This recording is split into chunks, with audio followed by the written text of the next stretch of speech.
Pura-pura buta dan tuli. Tamat. Lama Bininin terdiam, hingga dia mulai menggerakkan tangannya memegang tanganku, dengan menyelipkan pulpen di jari jemariku. Maafkan saya, Nyonya. Jika saya tidak melakukan ini, maka Tuan Tony akan menyuruhku pergi. Terus, siapa yang akan menjaga Nyonya bila semua itu terjadi? Jika Tuhan mengizinkan, semua harta Nyonya pasti akan kembali lagi. Yang terpenting sekarang, kesehatan dan keselamatan Nyonya. Yang utama, yang lain nanti kita pikirkan bagaimana baiknya. Tampak tangan Binining bergetar, memberi arahan pada tanganku untuk menandatangani berkas yang ada di pangkuanku saat itu. Lembar demi lembar, aku tanda tangani, hingga tidak tersisa satupun. Nyonya yang sabar, kini semua aset Nyonya sudah berpindah tangan pada Tuan Tony. Binining memelukku sangat erat. Bi, maafkan Nindi, karena Nindi sudah tidak jujur pada Bibi kalau sebenarnya Nindi ini masih bisa mendengar dan melihat dengan baik. Semua ini Nindi lakukan demi membalas semua perbuatan Mas Tony selama ini. Apa yang kita rasakan saat ini akan dibayar mahal oleh Mas Tony. Dan kamu, Mas, permainan ini baru dimulai. Kamu dan simpananmu itu akan merasakan lebih dari apa yang aku rasakan. Aku janji itu. Ucapku dalam hati. Waktu terus berlalu hingga sore menjemput. Terdengar suara mobil peninggalan ayahku. Aku tahu kalau yang datang itu adalah Mas Tony. Segera ku perbaiki posisi dudukku dengan pandangan kosong. Terdengar suara langkah Mas Tony masuk ke dalam kamar. Binining, cepat kemari. Suara tinggi Mas Tony terdengar nyaring di telinga. Iya Tuan, ada apa? Binining datang dengan menderu napas saling berkejaran. Aku yakin Binining habis berlari mendengar panggilan Mas Tony. Mana berkas-berkas yang aku suruhkan tadi pagi? Sekarang serahkan padaku. Tolong Tuan, itu adalah milik Nyonya Nindi. Oh, jadi sekarang kamu mulai menentangku. Aku hitung sampai 3 kali. Kalau kamu tidak mau menyerahkannya padaku, maka jangan salahkan aku. Jika sampai terjadi hal yang tidak diinginkan pada perempuan itu. Tunjuk Mas Tony padaku. Baik Tuan, aku akan menyerahkan berkas-berkas itu pada Anda, asalkan Nyonya Nindi tidak Anda apa-apakan. Bagus, kalau kamu paham. Binining melangkah keluar kamar. Tidak lama kemudian, perempuan perbaya itu kembali datang sambil membawa beberapa map. Ambillah, ucap Binining menyerahkan map itu pada Mas Tony.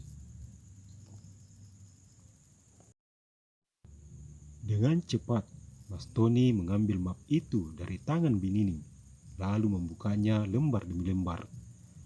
Seketika Mas Tony tertawa. Akhirnya, semua impianku untuk menguasai harta keluarga ini bisa juga terwujud. Tidak sia-sia pengorbananku selama ini dengan berpura-pura mencintai Nindi, hanya demi memiliki ini semua. Tawa Mas Tony menggelegar dalam ruangan kamar. Mendengar ucapan Mas Tony, kembali hatiku merasa sakit, perih dan remuk.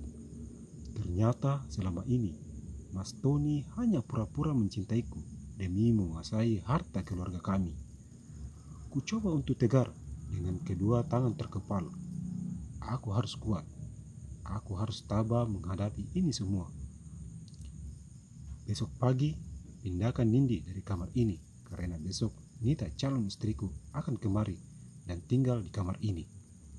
Perintah Mas Tony pada Binining.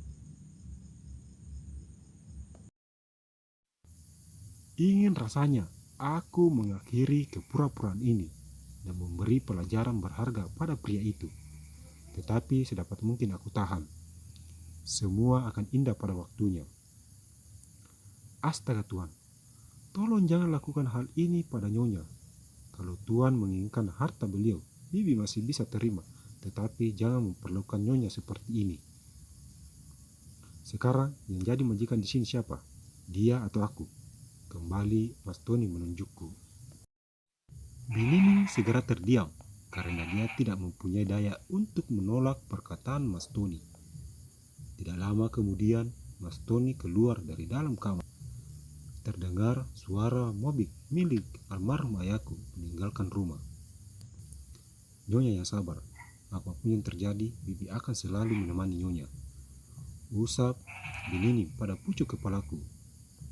Esok harinya, Binining memindahkanku ke kamarnya. Semua pakaianku sudah beliau masukkan ke dalam lemari pakaian miliknya. Seperti biasa, setiap pagi Binining membawaku dengan kursi roda ke taman depan rumah untuk berjemur sekaligus menghirup udara pagi. Tidak lama kami di sana, mobil yang dikemudikan Mas Tony datang. Mas Tony datang bersama Nita sekretarisnya.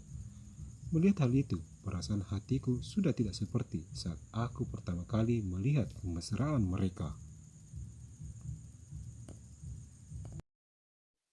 Mungkin karena rasa dalam hati ini sudah tidak ada lagi untuk Mas Tony. Apa kabar Nindi? Maaf kalau aku tidak sempat menjengukmu saat di rumah sakit waktu itu. Maklumlah, aku sibuk dengan pekerjaan kantor. Apalagi sekarang aku sering bersama Mas Tony, jadi pekerjaanku semakin bertambah. Aku doakan semoga kamu lekas sembuh seperti sedia kala. Nita yang saat itu berdiri di sampingku. Aku mewakili Nyonya Nindi berterima kasih banyak atas doa Nona. Semoga segera dijabah oleh Allah. Amin. Balas Binining mengaminkan doa Nita. Ada baiknya kita masuk ke kamar. Di sana pasti lebih seru dibandingkan di sini.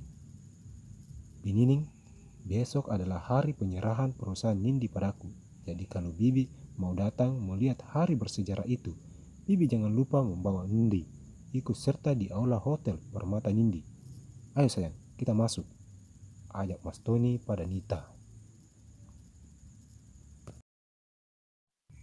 Tuan Tony benar-benar sudah tidak punya perasaan dan belas kasihan pada Nyonya Nindi.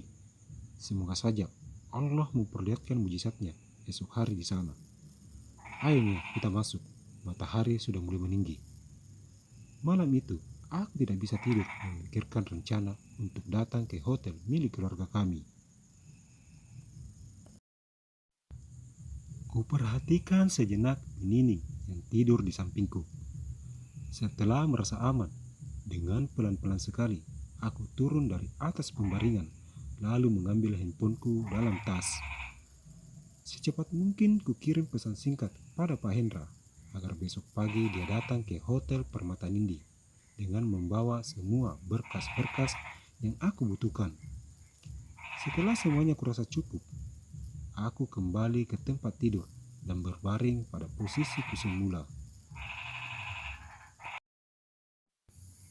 Tidak terasa, malam berganti pagi.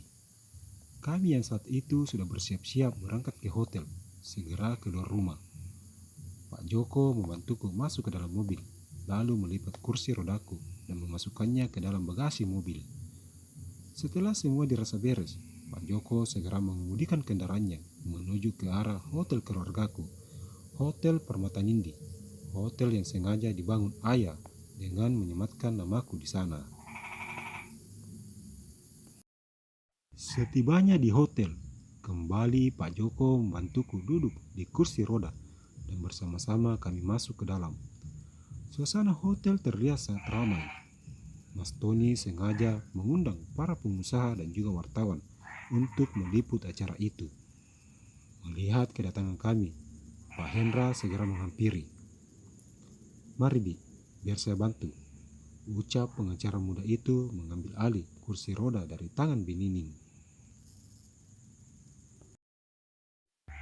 Kami berempat segera masuk. Tampak acara sudah berjalan sejak tadi. Mas Tony sedang tersenyum ria di atas sana bersama dengan Nita. Pandangan orang-orang seketika tertuju padaku. mereka saling berbisik setelah melihat kehadiranku di sana. Perhatian semua, karena acara serah terima akan segera dimulai. Dengan ini kami persilakan Tuan Tony untuk segera maju bersama pengacara dari keluarga Gunawan. Dengan ini dipersilahkan, ucap seorang MC yang ada di atas panggung. Tampak Mas Tony dan seorang pengacara keluargaku, kata MC tadi, tetapi sama sekali aku tidak mengenalnya. Maju ke depan. Silahkan dimulai, ucap MC itu lagi pada mereka saat keduanya sudah berhadapan. Belum juga mereka saling berjabat tangan, aku segera berdiri. Hentikan, semua itu tidak sah. Aku segera melangkah naik ke atas panggung, diikuti oleh Pak Hendra. Seketika semuanya terdiam, melihatku yang tiba-tiba bisa berdiri, mendengar dan memandang dengan sangat jelas. Mas Tony tersentak kaget saat melihatku mendekatinya. Nindi, kenapa tiba-tiba kamu bisa berjalan, melihat dan mendengar? Aku sengaja pura-pura tuli dan buta agar bisa membalas apa yang selama ini kamu lakukan di belakangku. Pak Hendra, perlihatkan pada mereka surat asli dan kepemilikan semua aset perusahaan ayahku. Pak Hendra segera mengangguk dan maju ke depan. Mohon waktunya sedikit. Terima kasih. Semua aset asli keluarga Gunawan adalah ini dan belum dialihwariskan pada putrinya Nindi. Jadi, semuanya masih milik almarhum Gunawan. Sedangkan surat waris yang ada di tangan Pak Tony itu sudah pasti palsu. Yang asli adalah ini. Pak Hendra mengangkat map yang ada di tangannya. Ternyata selama ini Pak Tony sudah tidak jujur pada kita kalau Nyonya Nindi sudah menyerahkan semua asetnya pada Pak Tony, ucap seorang pria berjas di bawah panggung. Benar, bisa-bisanya dia melakukan hal itu pada istrinya demi untuk menguasai hartanya, balas temannya. Mas Tony hanya bisa menunduk dan tidak bisa berbuat apa-apa. Pak Hendra, tolong urus orang ini dan jangan biarkan lagi dia menginjakkan kakinya di rumahku dan juga perusahaanku. Baik, Nyonya. Pak Hendra bertepuk tangan 2 kali hingga beberapa aparat masuk dan membawa Mas Tony pergi. Pesta segera bubar dan kami kembali ke rumah. Tamat. Jangan lupa untuk terus dukung channel ini dengan cara memberi like, komen, subscribe, share, dan nyalakan lonceng notifikasinya agar tidak ketinggalan video terbaru dari channel ini. Terima kasih.